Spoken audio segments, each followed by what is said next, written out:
Olá, irmãos, amigos, que a paz de nosso Senhor e Salvador Jesus Cristo esteja no coração de cada um de vocês.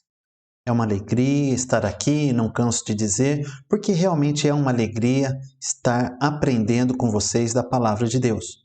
E vamos iniciar a aula de hoje com uma oração.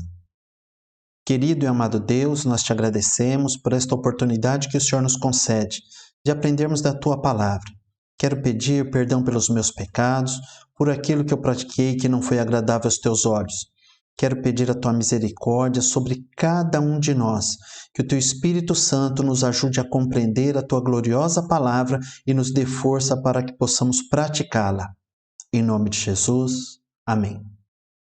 Hoje falaremos sobre esta parábola. Você conhece? A parábola dos bem-perdidos. Talvez você me pergunte, mas não está escrito errado? Não seria a parábola dos bem-perdidos? Não, não é dos bem-perdidos. Não é daqueles que estão muito perdidos, atolados no lamaçal do pecado. Não é nada disso. É a parábola dos bens perdidos, a parábola das coisas perdidas, dos objetos perdidos, das pessoas perdidas, dos animais perdidos. Hoje nós veremos 3 breves parábolas. E iniciaremos com uma introdução. Falaremos sobre a parábola da ovelha perdida, a parábola da dracma perdida, a parábola do filho pródigo, a harmonia das 3 parábolas e uma conclusão. São 3 parábolas que nós falaremos de uma maneira sucinta, falaremos de uma maneira resumida delas, o que elas têm a ver umas com as outras e qual a lição que Jesus nos trouxe através delas. Estas 3 parábolas, ditas em sequência, foram direcionadas para os fariseus e escribas que murmuravam contra Jesus por receber pecadores e ainda comer com eles. Escribas, fariseus, eram as pessoas religiosas que havia naquela época. Você que assistiu a outras aulas onde nós falamos das parábolas de Jesus e das alfinetadas que Jesus dava através delas nos religiosos, talvez você pense, Jesus tinha alguma coisa contra os religiosos? Não, Jesus não tinha alguma coisa contra os religiosos. Jesus tinha alguma coisa contra a hipocrisia, contra o fingimento, contra a falsidade de algumas pessoas que queriam aparecer mais santos que outras. Queriam se parecer e aparecer também. Procuravam posições de destaque, procuravam reconhecimento, procuravam tapinha nas costas dos homens, mas não estavam realmente preocupados com o agradar a Deus. Por isso é que Jesus deu várias alfinetadas e nestas 3 parábolas, Jesus não deixou de fazer isso, criticando a hipocrisia, criticando o fingimento e falsidade de alguns e mostrando o seu amor e a sua misericórdia para com os pecadores que se arrependem. E assim começou Lucas, em seu Evangelho, no capítulo 15, a nos dizer como que Jesus ensinou estas parábolas. Eu vou ler alguns versículos e depois eu vou resumir as parábolas para nós adiantarmos um pouco. Depois faremos um comparativo entre as parábolas, uma harmonia entre as parábolas, veremos em que elas são semelhantes. E chegavam-se a Jesus, todos os publicanos e pecadores para o ouvir. Os publicanos, nós já dissemos, eram os cobradores de impostos, as pessoas que eram consideradas pelos religiosos da época como aqueles que ultrapassaram a linha do arrependimento, ou seja, para eles não teria mais nem salvação. E os fariseus e os escribas murmuravam, dizendo: este recebe pecadores, ou seja, Jesus recebe pecadores e come com eles. E Jesus, então, ouvindo isso, lhes propôs esta parábola, dizendo... Sim, a primeira parábola que Jesus inicia dizendo é a parábola da ovelha perdida. Como é a parábola da ovelha perdida? É bem simples e é rápida. Jesus pergunta àqueles homens: qual de vocês que tendo 100 ovelhas, se uma delas se perder, você não deixa no deserto, não deixa em um pasto as 99 e não vai atrás daquela que está perdida? O reino de Deus é assim, é como um homem que tem 99 ovelhas salvas, uma se desgarrou, ele vai atrás daquela perdida até a encontrar. E achando-a, coloca nos seus ombros e traz para junto das outras. E aí Jesus completa: por isso eu vos digo que o reino dos céus faz festa quando um pecador se arrepende, mais do que por 99 justos que não necessitam de arrependimento. Jesus deu uma alfinetada aí nos fariseus. Por quê? Os 99 justos também precisam de arrependimento, mas aqueles homens achavam que não precisavam. Então Jesus foi irônico. Jesus não está dizendo aqui que o reino dos céus se alegra mais com um que se arrepende do que com 99 que não se arrepende, que não precisam de arrependimento. Na verdade, todos necessitam de arrependimento, mas aqueles fariseus achavam que não precisavam. Então Jesus já emendou essa para eles. Na sequência, Jesus diz: ou ele já falou esta primeira parábola, depois nós vamos explicar o seu significado. Ou qual é a mulher? Primeiro ele usou a figura de um homem, agora fazendo uma referência às mulheres. Qual é a mulher que tendo 10 dracmas, 10 moedas, a moeda dracma corresponde ao salário de uma pessoa por um dia, era equivalente a um denário. Qual é a mulher que tendo 10 dracmas, se perder uma delas, se ela cair em sua casa, não pega, acende a candeia, lá não tinha interruptor, não havia luz elétrica, e não sai varrendo a casa até a encontrar. E quando a encontra, chama suas amigas e faz uma festa, porque achou a moeda perdida. Jesus diz: assim haverá alegria diante dos anjos de Deus no céu por um pecador que se arrepende. E em seguida fala a parábola do filho pródigo. Um certo homem tinha 2 filhos. O mais novo daqueles filhos chegou para o pai e disse: pai, pensei bem, eu quero a parte da herança que me pertence. E aquele pai pegou e concedeu àquele filho mais novo uma parte da herança que um dia pertenceria a ele, e também deu para o seu irmão mais velho. Aquele mais novo que recebeu a sua herança, depois de alguns dias, resolveu deixar a casa do pai e partir para a vida louca. Acabou com todos os seus bens, vivendo dissolutamente, vivendo em farras, vivendo em orgias, em jogatina, em vício, até que chegou um momento que o dinheiro acabou.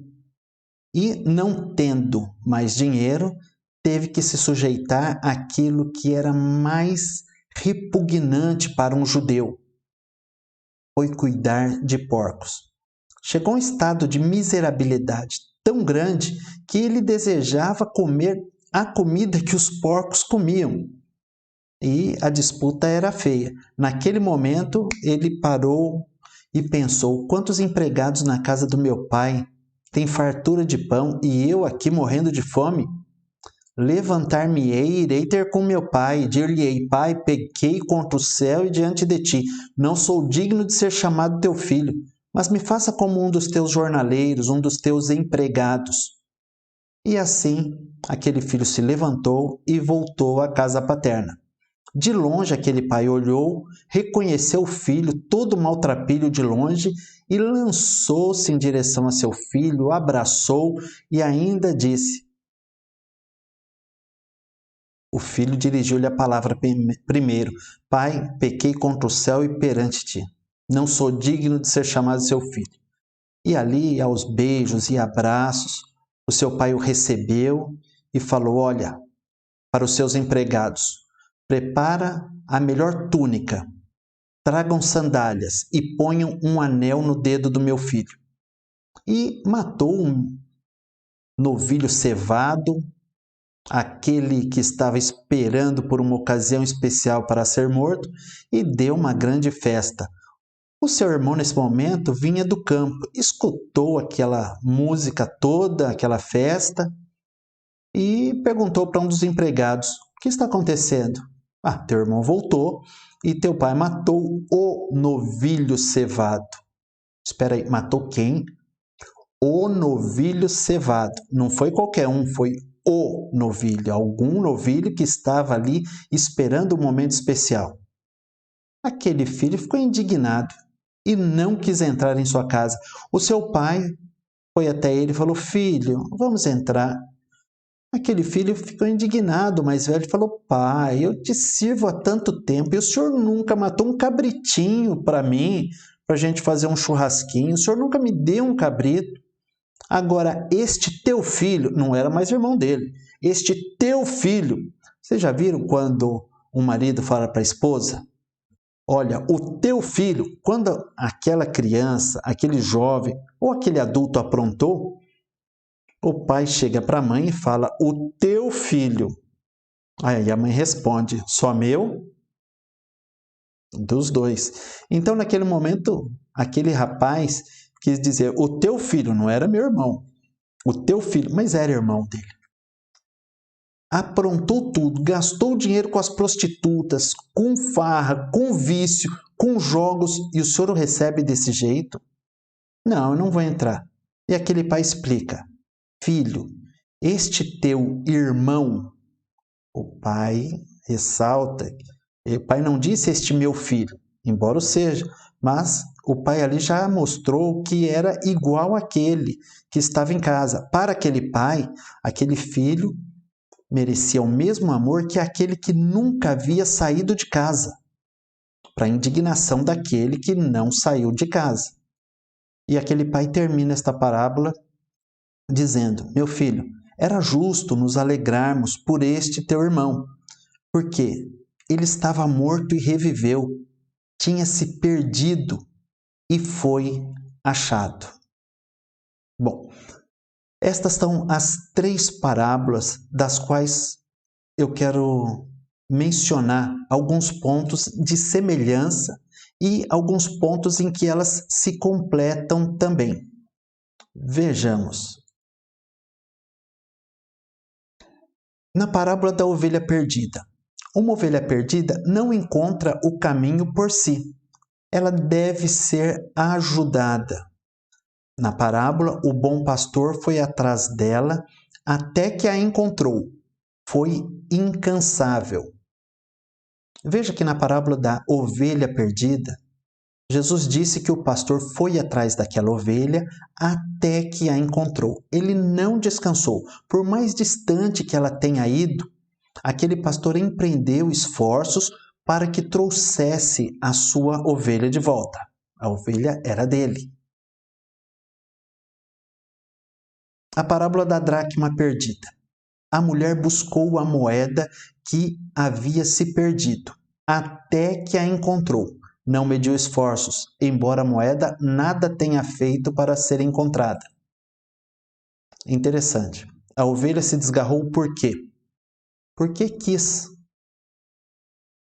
Se perdeu, foi para longe do local onde deveria estar. A moeda perdida. A moeda perdida foi buscada por aquela mulher. Por algum motivo, aquela moeda saiu da coleção das outras 9, junto das quais estava daquela mulher. Não se sabe por que aquela moeda se separou das demais. Mas a verdade é que se separou.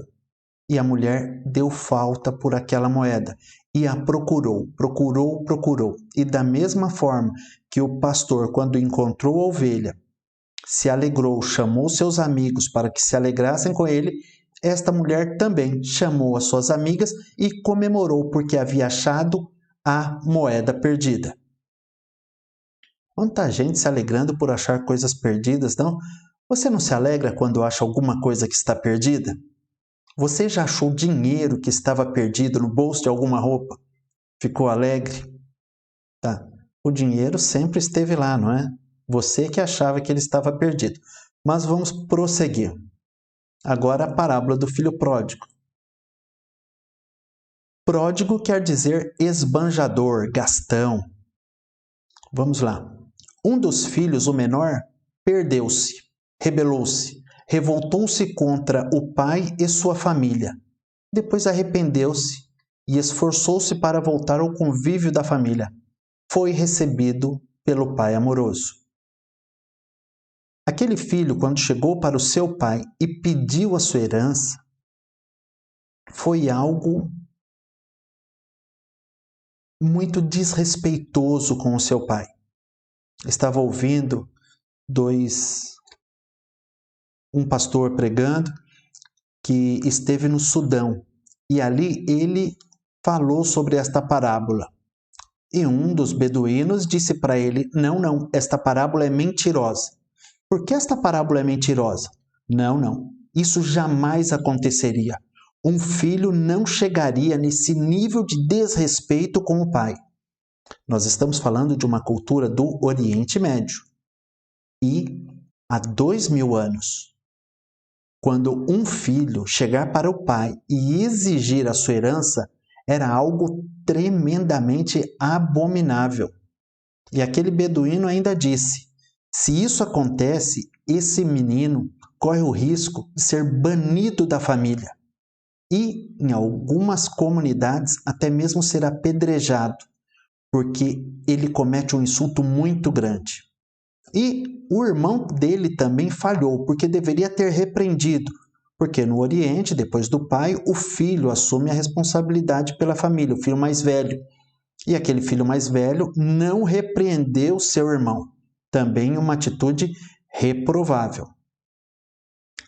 Vamos prosseguir. Então, o filho mais novo fez algo que, para alguns, seria digno de morte naquele momento, por apedrejamento, conforme a cultura de algumas comunidades da época.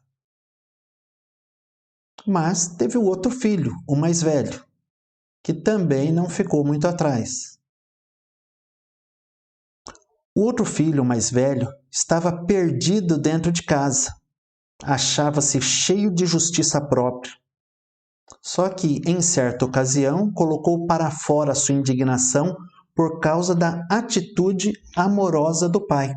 Se doeu porque o pai recebeu com amor o filho que estava perdido. Mas, e ainda assim, o pai amoroso lhe explicou para o mais velho o motivo de tanto amor e que o mesmo amor tinha também por ele. Temos aqui a figura da ovelha perdida, que quando foi achada trouxe alegria para o pastor e seus amigos, a dracma ou moeda perdida, que quando foi achada também foi motivo de alegria para a sua dona e as suas amigas, e aqui não um, mas 2 filhos perdidos. Um tinha saído de casa, o outro estava perdido do lado de dentro de casa. Um tinha feito coisas abomináveis contra o seu pai. E reconheceu: pequei contra o céu e perante ti. Não sou digno de ser chamado seu filho. Mas aquele pai, com muito amor, pediu para que dessem ali um banho de loja no seu filho, como dizem alguns. Na verdade, aquele pai pediu para que trocassem as vestes do seu filho.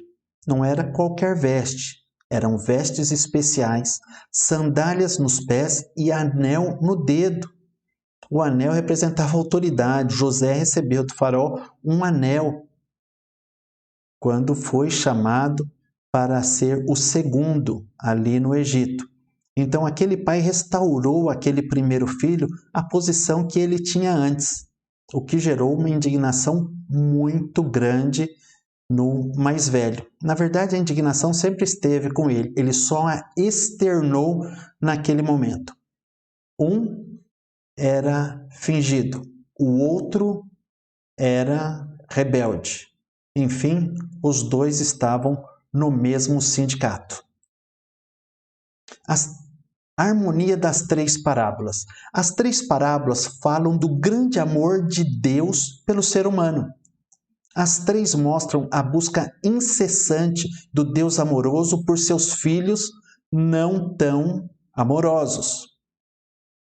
Veja que não demonstrou amor nenhum o primeiro filho na parábola do filho pródigo ou do pai amoroso. O primeiro filho não demonstrou amor nenhum, mostrou amor ao dinheiro, à farra, a tudo aquilo que poderia trazer-lhe algum prazer para a sua carne, enquanto o outro filho continuou em sua casa, mas indignado com os atos de bondade do seu pai. Um era rebelde, o outro era fingido. Nenhum tinha o amor verdadeiro. Agora veja que interessante a proporção que Jesus foi falando da importância dos bens para aqueles que os tinham. Jesus ele vai aumentando o percentual de importância em relação ao todo. Vai ficar mais fácil eu colocar para vocês e ir explicando. A ovelha perdida. Na parábola da ovelha perdida, Jesus fala de 100 ovelhas. Uma se perdeu, ficando 99 no aprisco, no pasto. 1% das ovelhas se perdeu. Não é uma quantidade muito grande. Mesmo assim, aquele pastor foi atrás daquela ovelha perdida. A dracma perdida era uma de 10. Ela corresponde a 10% das moedas daquela mulher. Não era tanto, mas era alguma coisa. Mais do que uma entre 100 ovelhas. E os filhos perdidos, que correspondia a 100% dos filhos daquele pai.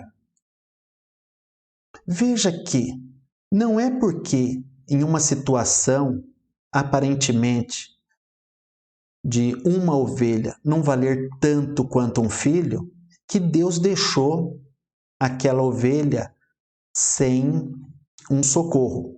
Mesmo sendo uma de 99, o pastor não falou assim: ah, só uma que se perdeu, eu vou arriscar as 99? Não. Se perdeu por conta própria, ela que se vire. Negativo.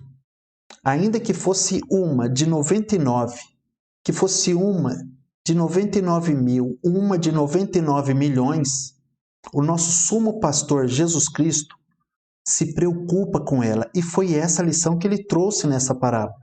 Para muitos, pode não ser muita coisa. Você pode não ser considerado muita coisa para alguns, mas para Deus, para Jesus, você significa muito. Não importa que haja tantas outras ovelhas no aprisco de Jesus. Ele dá uma importância especial a exatamente cada uma delas, chegando ao ponto de dizer que tem mais alegria por aquela que retornou ao aprisco, que retornou aos braços dele, do que por tantos outros que se julgam merecedores do perdão e da misericórdia de Deus. Nós não somos merecedores, nós somos gratos a Deus, porque nós não merecemos e Ele tem misericórdia de nós. Então, em uma situação, a parte perdida correspondia a 1%. Poderia ser deixado para lá? Poderia, por alguns sim. Outra, 10%. É um valor considerável. Na parábola do filho pródigo, os dois estavam perdidos. Ou seja, aqueles que estavam distantes daquele ponto que deveriam estar, era tudo aquilo que aquele pai tinha. Para você, aliás, para Deus, você pode se sentir como uma entre milhares de pessoas. Talvez você pense, Deus não dá importância para mim. Jesus disse essa parábola exatamente pensando em você, mostrando que o valor de uma ovelha, como o valor de todos os filhos, nessas parábolas, eles são equiparados. Vamos lá. Não importa que você se sinta pequeno, não importa que você se sinta alguém desprezível. Talvez você ache que você não faz falta.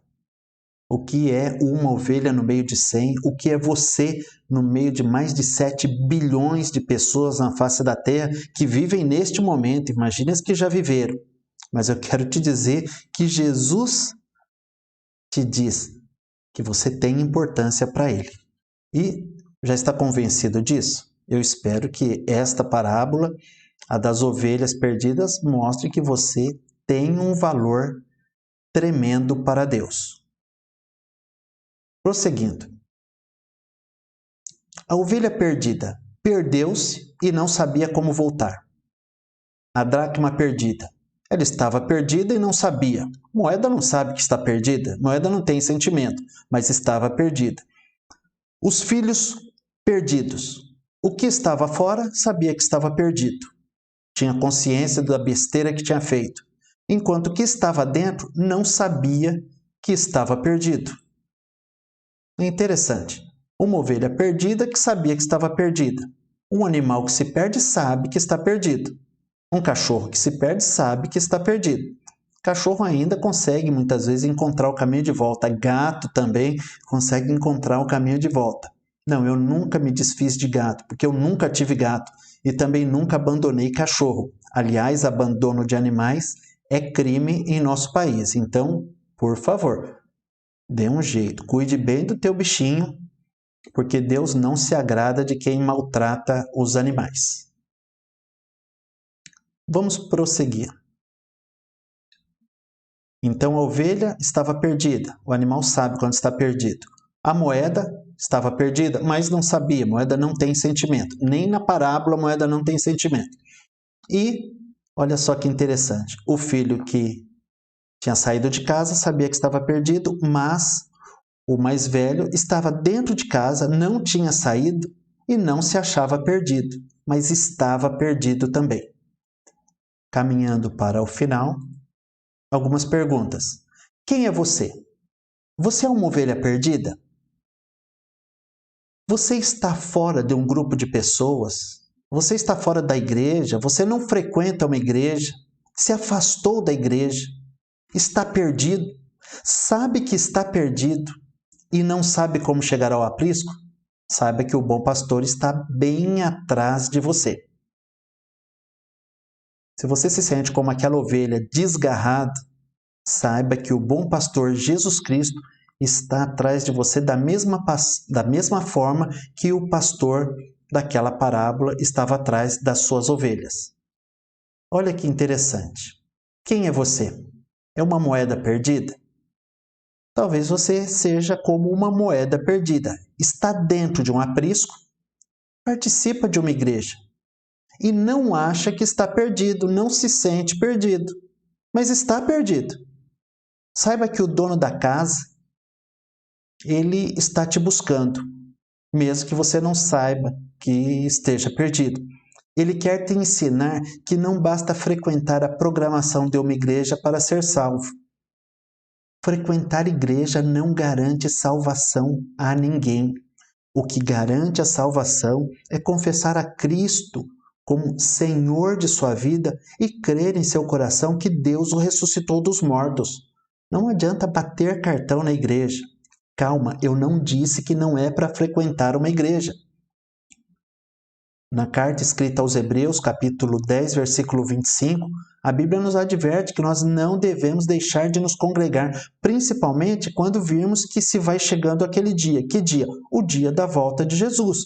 Mas alguns estão como aquela moeda, não sabem que estão perdidos, não sentem que estão perdidos, mas estão perdidos. Por quê?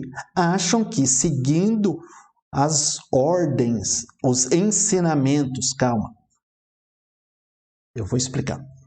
Acham que, sendo frequentes aos trabalhos da igreja e participando de todas as atividades da igreja, isso vai lhes garantir salvação. Isso nunca trouxe salvação para ninguém. Tudo bem?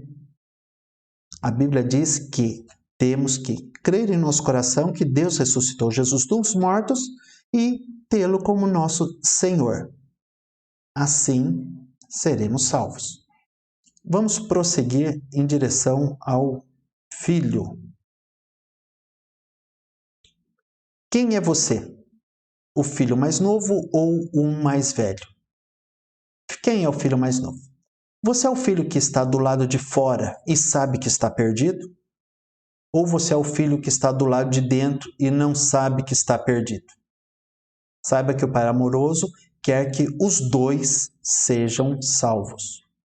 Aquele Pai amoroso, ele sofreu em seu coração. Sofreu em seu coração por conta do filho que o abandonou, que partiu naquela situação, mas quando ele voltou, o filho mais velho também lhe magoou o coração. Interessante que, da mesma forma que aquele pai disse que amava o filho mais novo, ele amava também o filho mais velho. O que diferenciava o filho mais novo do filho mais velho? Um expôs os seus sentimentos, que não estava contente com a vida que levava na casa do pai e quis se aventurar. O outro ficou na casa do pai e talvez com o desejo de se aventurar, escondendo dentro do seu coração sentimentos que não eram dignos de um filho mais velho. Talvez aquele filho mais velho tenha criticado e falado muito mal do seu pai por ter tomado aquela atitude de entregar os bens ao filho mais novo. E falou muito mais mal ainda depois que aquele filho mais novo voltou e foi recebido. Aquele filho mais novo estava perdido, mas o mais velho também estava perdido. Jesus estava mostrando, e muitos fariseus entendiam quando Jesus falava alguma parábola contra eles. Veja só, aqueles fariseus reclamavam que Jesus recebia publicanos e pecadores, pessoas perdidas, pessoas que não mereciam a misericórdia de Deus.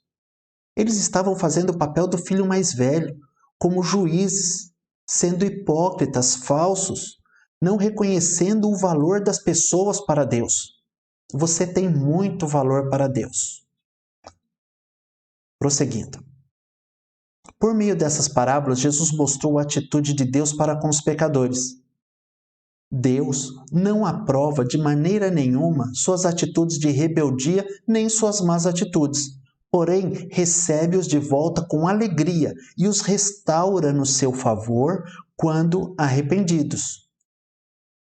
Deus restaura todos aqueles que se arrependem. Todos. Se você se arrependeu, não importa o tamanho do pecado que você tenha praticado. Há perdão para você. Jesus mostrou aos fariseus e escribas que os pecadores têm tanta importância para Deus quanto eles. E, algumas vezes, como Jesus mesmo disse, os publicanos, os cobradores de impostos, os piores pecadores para os judeus e as meretrizes, as prostitutas, entram na frente deles no reino dos céus.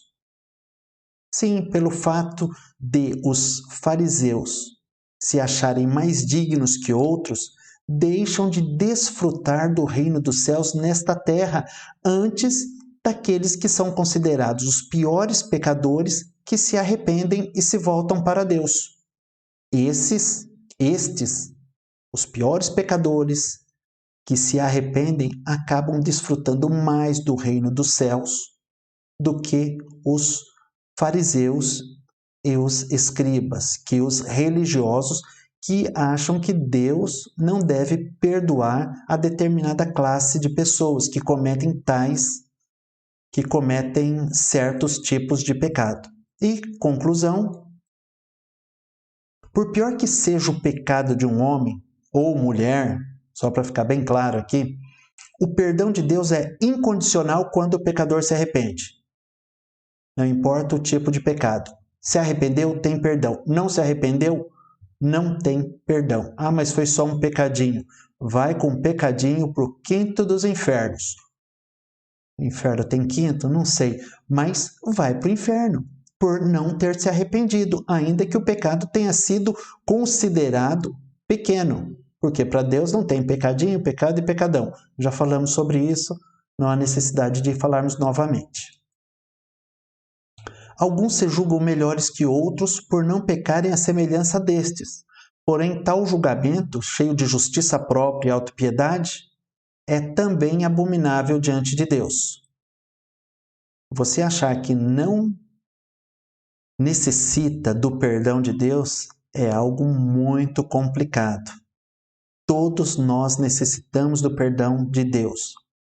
Sim, há alguns que pecam mais que outros, mas todos somos necessitados do perdão de Deus.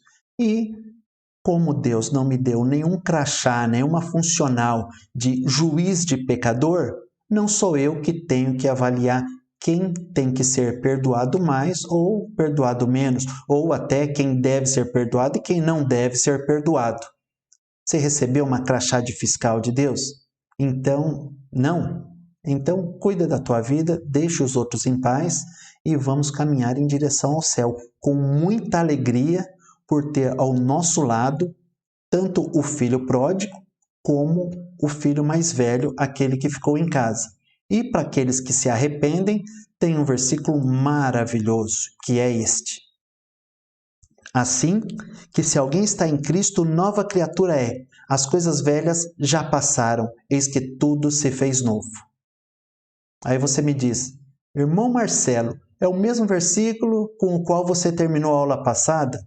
Sim, e eu estou terminando a aula de hoje com o mesmo versículo da aula passada. Qual é o problema disso? Sou eu que estou dando a aula, não é você? Brincadeira. Este versículo é maravilhoso e eu quero trazer à tua lembrança que, se você está em Cristo, você deve esquecer todo o teu passado. O diabo vai querer vir e te acusar daquilo que você já fez de errado, mas se você está em Cristo, você é uma nova criatura. As coisas velhas já passaram, eis que tudo se fez novo. Então, olhe para frente, olhe para Cristo e prossiga feliz a tua vida. Não fique triste pelas coisas que você já fez. Se alguém quiser vir e começar a te lembrar das coisas erradas da tua vida, esse é o diabo e você não deve dar ouvido para eles. Tá bem? Era o que tínhamos para hoje. Tenha uma excelente semana. Deus abençoe a todos vocês. Fiquem com Deus.